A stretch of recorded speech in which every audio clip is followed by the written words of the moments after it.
Es-tu capable de me nommer 3 forces que tu déploies lors de ton travail ou dans une journée? Parce que connaître ses forces, c'est vraiment quelque chose qui nous aide à développer notre confiance en soi, mais aussi à développer notre plein potentiel au travail ou dans la vie de tous les jours.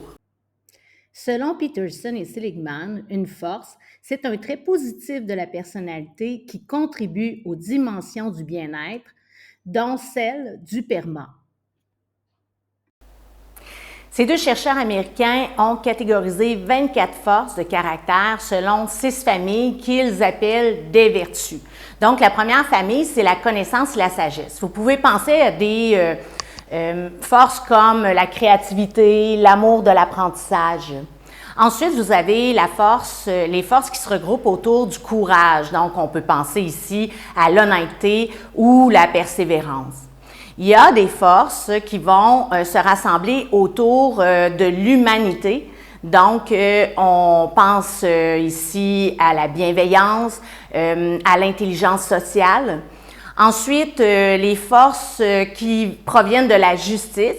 Donc, on peut parler du leadership ou de l'impartialité. Ensuite, il y a la famille de la tempérance. Donc, la tempérance, c'est vraiment des forces comme l'autorégulation, comme la maîtrise de soi. Et finalement, la 6e famille, c'est la famille de la transcendance et il y a des forces comme la gratitude et l'optimisme. Donc, comment ces forces-là peuvent contribuer, par exemple, au développement de nos relations positives? Donc, les relations positives, souvent, mais ce qu'on veut, c'est avoir un lien avec la personne. Donc, on pourrait aller puiser dans notre force qui s'appelle, par exemple, aimer et être aimé, ce qui nous aide justement à créer des liens et se rapprocher des personnes.